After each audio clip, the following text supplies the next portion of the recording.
Graham Hunter, good morning to you. How are you? Morning, fellas. All good.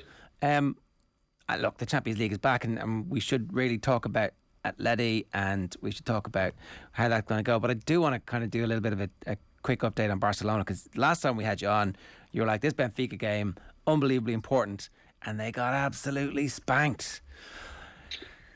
Things aren't going well. They were mullered, and they're playing Dynamo Kiev at Camp Nou on Wednesday ahead of a Classico on Sunday. Koeman has, thanks to the advice of Jordi Cruyff to Joan Laporta, and thanks to the fact that Barcelona really don't want to have to pay the Dutchman off, he's kept his job. He was ordered to go back to 4-3-3, to abandon the nonsense of 3-5-2.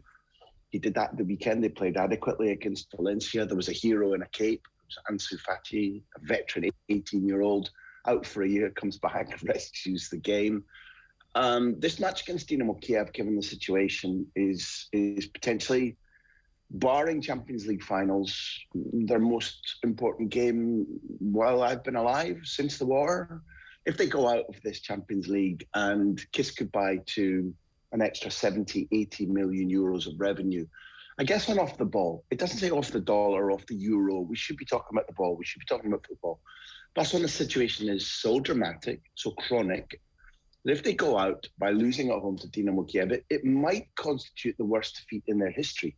Statistically, there'll be bigger ones. There might have been greater shocks against minnows.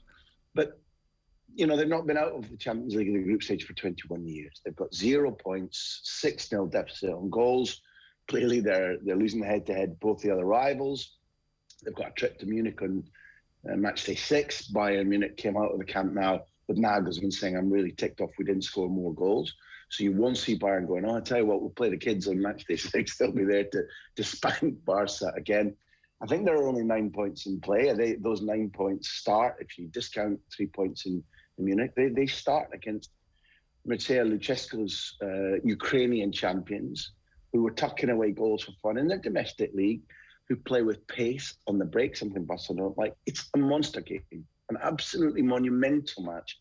Barca at home, Dynamo Kiev on Wednesday. There was some good news. The Pedri buyout clause is so huge that Pedri's committed to the club. Am I right with this? Oh, wait. There's lots of good news if you want to weigh the scales a little bit. Gavi was, we haven't been speaking. I was in Milan all week for Spain's ultimately futile attempt to win the Nations League, and Gavi was superb. 17-year-old Gavi, who was still 16 in the beginning of August.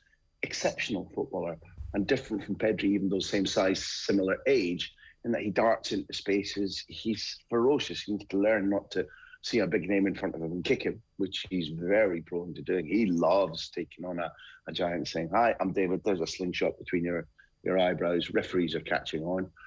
Pedri has stayed. Pedri is renewed. That was never in question. He's absolutely head over heels in love with the club and Koeman's legacy when he goes, and is judged to have been, a failing coach, which he will be judged to, even though the Copa del Rey, his legacy will be huge, because he promoted or picked up the Ansu thing from Valverde. He promoted Gavi, he promoted Nico, and he promoted Pedri, gave Pedri immediate protagonism, and Pedri's a leader. He won't play on Wednesday. I don't think he's going to be fit to play against Real Madrid. We'll wait and see, because Koeman might risk that. Pedri is utterly exceptional. And yes, he's renewed, and the buyout is €1 billion. So all the jokesters who said, immediately that makes him a Newcastle player by Christmas. Nah, forget it. He's got principles too. That's the thing, right? The La Masia was supposed to have become overgrown with ivy, metaphorically, and wasn't producing the kids the way it was anymore. And then suddenly this group may end up having to shoulder the burden of saving the club, and may just have broad enough shoulders to do so. I agree. Out injured at the moment is Araujo, who came through La Masia, even though he's a foreigner and spent less time there than, for example, Ansu, who spent many, many years there. But if you put together Araujo, the Uruguayan, Balde at left back, who's an extremely, extremely gifted footballer, plus Nico, son of that marvellous Deportivo La Coruña creative midfielder, Fran, who used to pad about the pitch. Anybody who watched Deportivo La Coruña play the reigning champions AC Milan, Ancelotti's AC Milan, lose 4-1 in San Siro, and then win 4-0 at Riazor to knock Milan out. Fran was the, what would you call it, the Leo Messi of that Deportivo La Coruña team. Nico's his boy, bigger than the other kids who are coming through, a good organising midfielder. Gavi is exceptional, Pedri is exceptional, but he didn't spend any time in La Masia. But there are more coming through. There are a couple out on loan. The habits have remained good. The La Masia, the academy system, football, base football, hasn't been treated with a massive amount of respect, particularly under Rosé and Bartomeu. But just like when the club was in its last crisis, went 6 years without a trophy, and Van Gaal was in charge, and then Radiantich was in charge, and so on and so forth, the good habits in the academy keep picking proper youngsters and then training them to play the Barça way. Question now is, has Koeman been slapped around the chops sufficiently by Laporta to get back to playing the Barcelona way? What's happening off the pitch at the moment, Graham? There was a meeting that didn't reach a conclusion last week, and the senior members are meeting again this week. Yeah, maybe you can come over and cover the resumption of the assembly. It's happening next week. It was, just a chimpanzee's tea party. There are vast numbers of things that the socios, the members, want to hold the previous board to account for. They've got this board, so that's become a bone of contention about how much Laporta and his cronies need to answer for what went before them. There's a massive accountancy investigation going on as to the practices that this board has inherited. And the crowd don't see the difference. The crowd were like, I want to know where this money's gone. Why did that happen? Okay, and now Laporta is trying to push through two big things. One, a revisioning of how they remodel the entire campus, not just the stadium, and what that should cost. And also there's one particular statute that Barcelona want to dispense with, and they have to get the voting members' approval to do that. It was so long, so ragged, and there was a good deal of dodging away from difficult subjects by the board that the thing overran. They had to stop to go and watch the football, the actual football, the thing that's supposed to be important. They said, we'll forget all the shouting and anger and voting. We'll go and watch the game and we'll restart this next week. They flew so close on. Maybe the key thing is the statutes say that they can't do that they can't stop and resume the assembly. They just about got away with it. But if there was a really picky social member out there, they could actually go to the board. The statutes say you have to resign because of the way you've handled this assembly. So, I mean, it's just like a Marx Brothers film at the moment at Camp Nou. What was that? What was that internet meme that was the local council meeting where your man got kicked off by? Remember? Yeah. Oh, I can't remember the exact name of it. Joan Laporta, you have no authority. Yes, exactly. That's exactly what this sounds like. It's good to know that this happens all over the world, Graham, because we're in the midst of it ourselves at the moment. Around something else. I'm glad to share angst. I'm glad there's no Schadenfreude here in Catalonia over GA or Dubs or anything like that. Yeah, let's share angst in this forum. It's bad everywhere. That's bad. It's funny, isn't it? It actually, there is something about sport that attracts that peculiar type of politician. But that's a panel discussion for another day. Let's move on to the football this week then. What for you are you looking at? I mean, obviously Solskjaer and that general narrative. But what else is happening this week in the Champions League that you think is going to be of significance? Yeah, look, there are one or two teams that are having to work hard for the corn. It's worth an eye on City without Ferran Torres. They need the points. Paris Saint-Germain, Leipzig, a front foot team that plays aggressively and athletically, and they're going to be missing at least Neymar and Di Maria. That's worth your eye.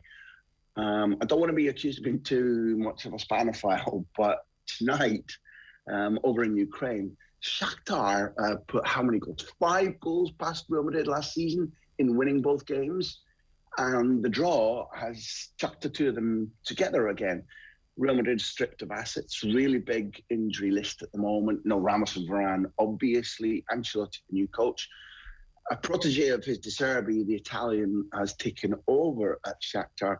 And they now play a slightly more associative passing game based on Guardiola's Barcelona. They make no bones about what they want to emulate, which takes away the thunder and lightning, blitzkrieg, push, press, run, punch holes attack that Shakhtar had against Real Madrid last season. So it should be a prettier game. But again, even though Madrid won an Inter in the first game, they lost to Sheriff with a Luxembourg international bursting the net from a different time zone to win the match. And that means they need these points. And Donetsk is going to be, it could be an ugly trip for them. So if nobody is absolutely tied to the other matches, Atleti Liverpool's a corker. There's so much at stake there in terms of ideas, reputation, recent history, group domination, and with two other sharks in the group too. I think it's a beautiful week. It's one more reason why the Super League was such a malcriado, a bad idea, a bad concept. There's Real Madrid, who were the coachman of Europe for the new Super League, having to go to Donetsk and needing to win. Barcelona, one of the aristocrats of Europe, potentially out of the group if they lose at home on Wednesday. City having to work hard for their core, and PSG the same.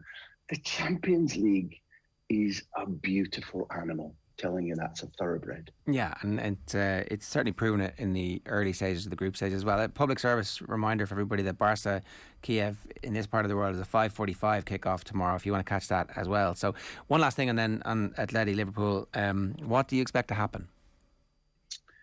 Yeah, I think Atleti are reasonably well prepared by their standards, but they don't face anybody that punches as hard, that works as hard, that stretches you at your back line like Liverpool do.